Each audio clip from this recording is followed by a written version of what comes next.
Quand on recherche une relation, quand on a envie de se mettre en couple avec quelqu'un, très souvent on oublie quelque chose d'essentiel qui est la compatibilité. La passion, l'intensité, cette espèce de fusion physique qu'il y a peut-être entre toi et cette personne n'est pas du tout synonyme de compatibilité. C'est ce qui m'est arrivé beaucoup de fois ces derniers mois, ces dernières années. Et j'ai vraiment appris à identifier quel genre de personne était compatible avec moi et qu'est-ce qui faisait qu'aujourd'hui j'attends ces choses d'une personne et tout simplement de reconnaître la compatibilité amoureuse quand elle frappe à ma porte. Aujourd'hui, je vais donc te donner ces 5 signes, ces 5 vérités en quelque sorte sur la compatibilité amoureuse et comment faire pour repérer ça à temps pour ne pas t'attacher à la mauvaise personne. Encore merci de regarder mes vidéos, d'être là pour me soutenir, de partager en commentaire ton histoire, de liker, de partager cette vidéo avec d'autres personnes. Si ce n'est pas déjà fait, n'hésite pas à t'abonner, ça peut me faire évoluer grandement et me permettre tout simplement de te proposer d'autres contenus plus dynamiques à plus grande échelle. Merci encore à toi.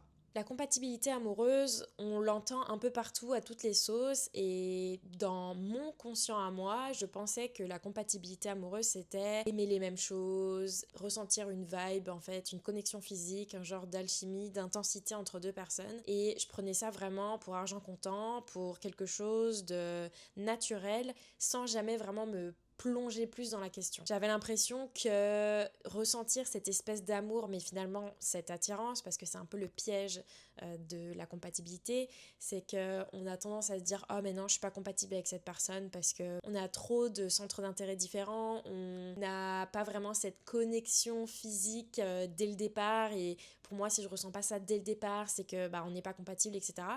C'est des idées que je m'étais mis dans la tête et qui ont fait que à chaque fois je répétais cette espèce de schéma qui me mettait en échec amoureux. Le premier signe de compatibilité amoureuse dont tu dois prendre conscience, c'est que tu peux tomber le masque sans perdre sa présence. Qu'est-ce que j'entends par là? C'est d'être tout simplement toi-même, de rester authentique, de continuer ta vie comme si cette personne n'avait pas réellement d'impact sur ta personnalité, sur ce que tu es, sur ce que tu aimes.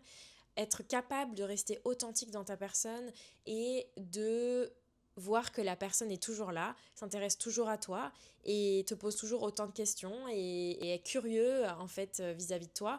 Pour moi, ça c'est la première chose qui doit vraiment t'éveiller et te dire que oui, en effet, il y a une compatibilité amoureuse. À l'inverse, si tu te sens obligé de jouer un rôle, de jouer un genre de personnage quand tu parles à cette personne ou quand tu la vois ou même dès les premiers échanges quand tu vois que tu essayes trop de fit dans une espèce de personnalité que tu ressens vis-à-vis de l'autre et que tu penses devoir en fait assumer et qui ne te ressemble pas, globalement ça veut dire que tu es en train de forcer une compatibilité. En fait, cette authenticité que tu conserves et que tu as dès le départ, en fait, ça te permet de ressentir une véritable sécurité. Une sécurité de parler de ton passé, de tes doutes, de ce qui fait que tu es toi, de tes ambitions, de tes projets actuels, de tout simplement la personne que tu es et de ta personnalité et de absolument rien cacher à la personne, en fait. Alors attention, je te dis pas qu'il faut que tu dévoiles absolument tous tes traumas, etc. Pas du tout, c'est même pas forcément conseillé parce qu'au début, tu ne peux pas savoir qui est vraiment la personne en face de toi, tu peux pas savoir si cette personne est peut-être mal intentionnée ou essaye de cacher son jeu, mais disons qu'au fur et à mesure des conversations, c'est quelque chose dont tu peux de plus en plus te rendre compte. Quoi de mieux que d'être toi-même et de rester authentique pour réussir à te rendre compte rapidement. Faire tomber le masque et rester authentique, c'est aussi rester authentique vis-à-vis de ce que tu envisages pour une relation, de ce que tu ressens vis-à-vis des relations, etc. Si tu as envie de te poser en couple, si tu as envie d'une relation sérieuse et sur le long terme, c'est aussi une image que tu vas renvoyer dans ta personnalité et comment tu es. Si tu agis de manière trop légère, de la meuf un peu chill, la meuf cool, qui va un petit peu s'en foutre de tout et qui va être juste bonne vibe, good vibes, tu vois, qui va pas chercher les dramas comme disent les mecs un peu toxiques. Si tu joues ce rôle de la fille un peu trop cool et à l'aise, malheureusement tu vas pas renvoyer l'image que tu es là pour du sérieux ou que tu es quelqu'un à prendre au sérieux. Voilà, tu peux tout à fait être quelqu'un de hyper drôle, hyper chill, etc. dans la vie. Et franchement, enfin voilà, si ça fait partie de ta personnalité, c'est ok. Mais si tu attends que l'autre personne capte un sérieux de ta part, ou du moins de renvoyer l'image de quelqu'un qui sait ce qu'elle veut, c'est là qu'il faut que tu restes authentique envers toi-même et que tu dévoiles aussi ça quelque part. Ça consiste aussi à ne pas mentir ou à ne pas exagérer sur ton mode de vie. Par exemple, si tu es quelqu'un qui sort beaucoup, qui aime faire la fête, etc., ça sert à rien de dire à l'autre personne en face qui est plus réservée ou plus, comment dire, introvertie, ça sert à rien d'aller lui dire ah oui, moi j'aime bien faire la fête, j'aime bien aller en club, etc., alors que c'est faux. Ou alors que tu envisages de réduire ta consommation d'alcool et que tu veux t'entourer de personnes saines pour au final tromper la personne et ne pas dire réellement ce que tu penses ou dans la situation dans laquelle tu es. Je dis ça parce que ça m'est arrivé et je suis tombée sur un mec récemment quand je lui ai dit que je ne buvais plus d'alcool et que j'aimais pas vraiment faire de soirée, etc., que c'était pas mon milieu en tout cas de prédilection. Ce mec m'a dit ah mais oui mais tu sais moi c'est vraiment le lifestyle auquel je tends, etc. Et en fait je me suis très vite aperçue qu'il disait ça soit pour me séduire, soit juste pour se donner une bonne image, ou soit parce qu'il le pensait vraiment, mais en tout cas mentalement il était pas du tout dans ça, et il était dans les actions pas du tout aussi dans ce cas de figure là. Et très vite je me suis rendu compte que bah non en fait il y avait une grosse incompatibilité à ce sujet là.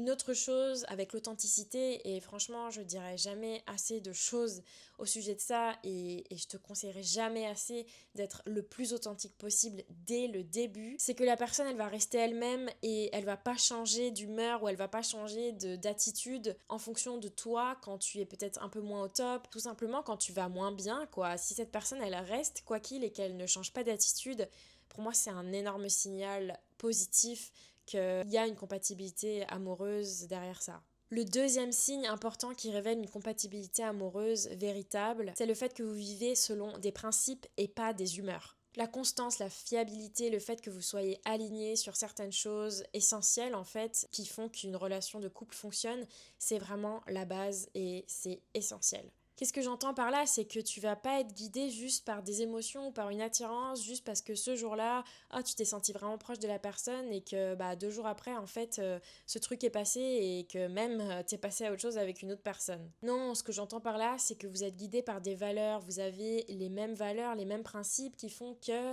il n'y a pas juste cette espèce de petite attirance ou de petits moments flous qui va finalement déterminer que oui, il y a une compatibilité amoureuse sur le long terme. C'est pas parce que parfois c'est moins fluide ou parce que qu'il y ait moins de moments où vous allez être super proches, où il y aura moins d'intensité, ou que au contraire au début il y a peut-être pas trop d'intensité mais que ça prend son temps. J'ai envie de dire c'est pas un mauvais signe, c'est pas un signe d'incompatibilité, parce que si derrière il y a de la cohérence et de la stabilité, pour moi c'est au contraire quelque chose qui va se bâtir sur le long terme. Parfois ça prend du temps et c'est ok, mais c'est pas du tout un signe d'incompatibilité amoureuse. Au contraire, plus tu vas nourrir cette patience et plus tu vas nourrir cette stabilité, cette construction de relations et de compatibilité amoureuse, parce que c'est aussi quelque chose qui se construit avec le temps, c'est là que tu vas vraiment te dire ok, je me sens bien, et tout est lié en fait. Ça va être une montagne que tu vas gravir petit à petit jusqu'à arriver au sommet, et ça va pas être des montagnes russes où d'un coup ça va être très très très intense émotionnellement et puis le lendemain il va plus rien avoir et pendant 2 jours pas de nouvelles, et puis après encore une fois remonter dans l'ascenseur émotionnel où ça va être incroyable, où il va y avoir une grosse intensité, etc. Et puis ensuite 2 jours après grosse dispute ou gros creux dans la relation. Enfin bref, quelque chose que tu dois te dire, c'est que ne te fie pas à tes émotions, ne te fie pas à oh j'ai ressenti tellement de choses intenses, mon Dieu, c'était fou ce que j'ai ressenti, etc.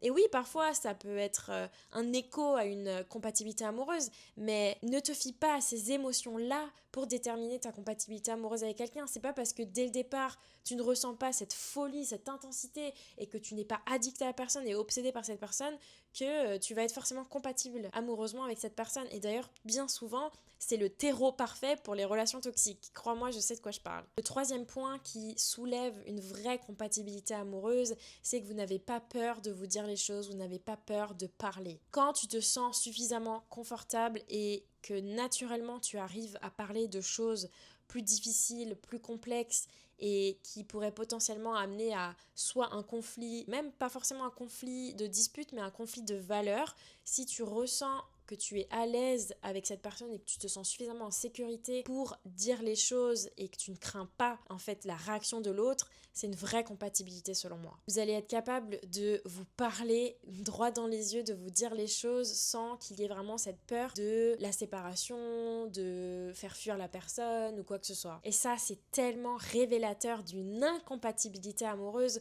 où tu résistes énormément à parler à quelqu'un, d'évoquer quelque chose qui t'a vraiment gêné, qui t'a vraiment perturbé et de repousser un peu le moment parce que tu as peur de faire fuir la personne ou que tu as peur de rompre quelque chose en fait qui était en train de se construire entre vous. Pour moi, c'est révélateur de soit un attachement anxieux de ta part et qui va tôt ou tard en fait un petit peu se retourner contre toi et contre la relation malheureusement, soit que tu ne te sens pas suffisamment en sécurité et confortable avec cette personne pour évoquer tout ça. C'est aussi être capable de s'excuser, de reconnaître quand on a tort et de faire un pas de côté et de se dire « Oh, je suis vraiment désolée, j'ai dit ça, je le pensais pas. Voilà, j'ai fait ci, j'ai fait ça et je reconnais que peut-être que ça a eu un impact sur toi et je m'en excuse. » C'est être capable de se remettre en question, de clarifier les moments d'incertitude ou les moments de flottement où peut-être qu'il y a eu des incompréhensions ou oui, tout simplement une mauvaise communication entre vous. Et si cette personne est capable de te montrer ça et que toi aussi et qu'en fait c'est naturel, pour moi c'est vraiment un signe très positif de compatibilité amoureuse. Et puis il faut dire les choses, si tu as une personne en face de toi qui est mature émotionnellement et qui est juste mature tout court, les conversations d'adultes en fait seront beaucoup plus fluides et seront beaucoup plus accessibles et tout simplement les choses vont se faire tellement naturellement, il n'y aura pas de résistance en fait de part et d'autre et ça c'est la meilleure sensation franchement.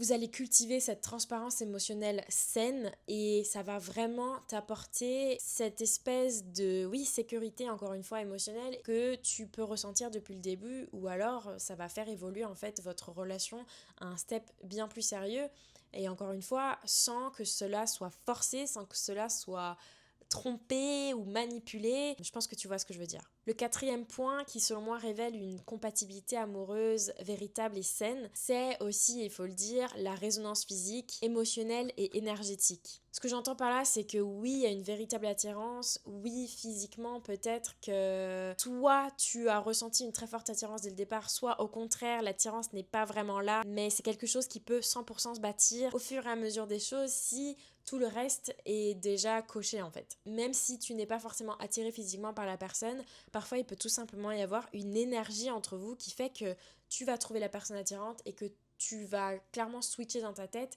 sur ah ben en fait je le trouvais pas forcément attirant physiquement. Et je crois qu'au fur et à mesure de tout ce qu'on est en train de cocher et de nos conversations et de comment ça se passe entre nous, ça va faire évoluer en fait ton feeling et ton émotion et l'énergie que tu peux ressentir vis-à-vis de cette personne à un autre niveau. La compatibilité au niveau de la façon dont montrer son affection, la façon de communiquer est aussi essentielle. Et ça, c'est une question d'énergie aussi, c'est une question de dynamique entre les deux personnes et c'est quelque chose que tu peux pas inventer, que tu peux pas forcer. La façon dont vous allez rire, la façon dont vous allez vous toucher, juste de vous communiquer votre affection l'un à l'autre, je trouve que c'est quelque chose qui est tellement important, qui est assez rare aussi d'être compatible à ce niveau-là et je dirais que c'est peut-être l'une des choses qui semble le plus difficile quand on coche à peu près toutes les cases mais qu'il y a cette communication énergétique et d'émotion qui peut-être parfois ne passe pas, mais si tu arrives à avoir ça avec quelqu'un, il faut vraiment que tu essayes de creuser le reste parce que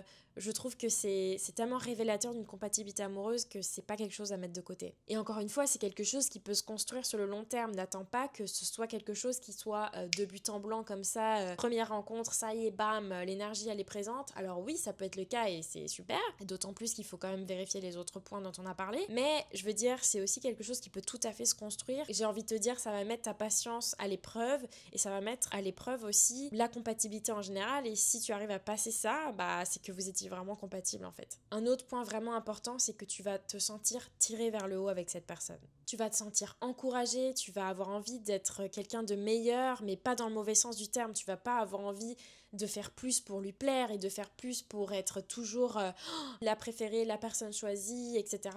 Non, tu vas faire ça parce que cette personne te donne envie d'être le meilleur de toi-même et te donne envie de te pousser, de te tirer vers le haut et de juste poursuivre des ambitions et poursuivre en fait la personne que tu es et va aimer ça en fait. Et si toi tu arrives à faire de même avec l'autre personne, à l'encourager, à la pousser vers le haut et naturellement en fait, pas juste parce que tu as envie de le faire pour faire plaisir à la personne ou pour lui plaire, tu as envie que cette personne donne le meilleur d'elle-même, d'avoir envie de lui insuffler cette motivation et cet encouragement qu'elle-même devrait t'apporter.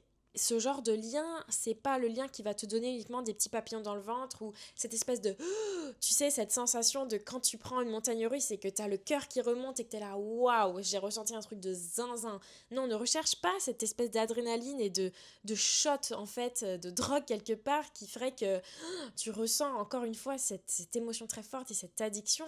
Non, c'est un lien qui va te donner de l'énergie juste de par sa nature en fait. Le dernier point qui selon moi révèle une très forte compatibilité amoureuse et qui bien souvent à l'inverse révèle un très gros écart de maturité quand c'est pas le cas et un très gros écart de compatibilité et pour moi selon moi c'est vraiment le truc déterminant, c'est que l'autre va se regarder lui-même et pas uniquement toi. Qu'est-ce que j'entends par là? C'est quelqu'un qui va avoir conscience de ses failles, qui va avoir conscience de ses traumas, des répercussions des traumas que la personne a pu vivre dans son enfance, dans sa vie actuelle et d'avoir conscience de ses problèmes, de faire en sorte de les soigner et de s'améliorer en tant que personne avec nos défauts et encore une fois nos casseroles qu'on se traîne, avoir conscience de ça, faire en sorte que la relation fonctionne malgré ça, aller à travers ça et faire en sorte que la relation n'en pâtisse pas, je trouve ça juste hyper important. Personnellement, je suis une thérapie depuis 2 ans maintenant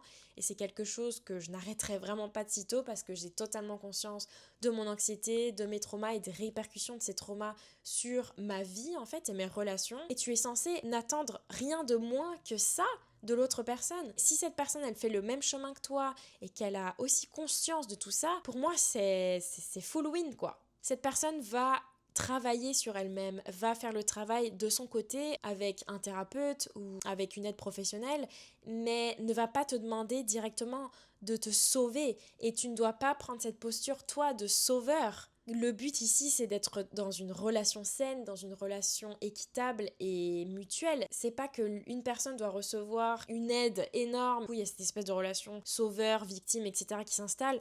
Non, c'est que vraiment chacun travaille sur ses propres problématiques. Je suis convaincue que plus tu vas te comprendre, plus tu vas pouvoir comprendre l'autre personne. Et cette personne-là, c'est pareil en fait. Mieux elle se comprendra elle-même, mieux elle arrivera à te comprendre. Et tout ça, ça va faciliter tellement de choses, notamment la communication entre vous et juste l'empathie en fait entre vous qui est essentielle pour une compatibilité amoureuse véritable. Alors évidemment que chacun aura son petit jardin secret à cultiver seul et chacun continuera à avoir ses propres introspections et on a tous notre espace individuel comme ça sécurisant et c'est d'ailleurs essentiel pour arriver à une bonne compatibilité amoureuse, mais vous arrivez avec ça et parce que c'est essentiel à cultiver une relation commune et à cultiver une relation amoureuse saine. Pour récapituler ces 5 points, la compatibilité amoureuse, c'est pas juste de la chance, c'est pas juste une intensité que tu ressens ou pas, c'est pas juste une alchimie que tu ressens ou pas, c'est pas quelque chose qui va être noir ou blanc, mais c'est pas non plus quelque chose qui va se forcer si ce n'est pas là. Ça se cultive, ça prend du temps, c'est quelque chose où parfois même il faut juste écouter les bons signes, mais c'est une question d'alignement. Si vous êtes aligné sur ces 5 points, il n'y aura plus d'illusions dans ta tête, en fait il n'y aura plus d'espoir et d'énergie qui seront investis vers la mauvaise personne, vers la mauvaise relation et tu vas tellement t'épargner du temps, de l'énergie et juste enfin attirer la bonne personne pour toi tout simplement. Écoute ces signes-là. Essaye de ne plus te fier à des émotions qui sont très fortes, qui sont extrêmes. Tout ce qui est extrême est toxique. Vraiment, j'en suis convaincue. Tu peux avoir le meilleur coup de foudre de ta vie, tu peux ressentir des choses extraordinaires pour la personne. Si tu ressens des émotions aussi fortes, alors que à côté de ça, il y a des cases essentielles qui ne sont pas cochées comme on en a parlé là précédemment, c'est pas ça qui va faire que tu vas pouvoir bâtir une relation saine et c'est pas ça qui est synonyme de compatibilité amoureuse. Une relation avec une personne qui fonctionne et qui est saine, c'est synonyme de compatibilité compatibilité, et la compatibilité n'équivaut pas à de l'intensité et juste de l'émotion à profusion. Tu ne pourras pas construire une relation saine si tu es sans cesse à la recherche d'un boost d'adrénaline, d'un boost d'énergie et d'émotion comme ça de temps en temps. Et surtout, tu n'arriveras pas à bâtir ça si tu restes dans l'illusion de juste combler un vide ou de juste essayer de courir après une personne parce que dans ton imaginaire et dans ce que tu perçois de cette personne, c'est quelqu'un de fantastique et d'incroyable et qui te fait ressentir trop de choses, mais qui à côté a un lifestyle complètement différent du tien, a des valeurs complètement différentes des tiennes, n'est pas mature émotionnellement, n'a pas fait de travail, n'a pas conscience de ses problèmes, est complètement instable. Tout ça, c'est absolument incompatible avec toi et avec ce que tu attends, et ça ne fonctionnera jamais. Cette relation sera vouée à l'échec en permanence. Et plus tu courras après ça, plus tu enchaîneras malheureusement les échecs amoureux. Le vrai test, c'est pas ce que tu ressens. Le vrai test, c'est de voir ce que la personne fait de toi et fait avec toi. Et sur le long terme. Pas juste comme ça de temps en temps. J'espère que cette vidéo t'aura plu, j'espère qu'elle t'a aidé à faire un peu une différence entre compatibilité amoureuse et intensité, passion, etc. Tous ces mots qu'on peut entendre très régulièrement qui finalement ne sont pas du tout synonymes de succès dans tes relations et qui parfois d'ailleurs sont synonymes de relations toxiques. Si ça t'a plu, n'hésite pas à liker, à commenter cette vidéo. Si tu as toi-même un récit à me partager sur quand est-ce que tu as réalisé que la compatibilité amoureuse, c'était tous ces points-là dont on a parlé. Je te dis à la semaine prochaine pour une nouvelle vidéo. Bye!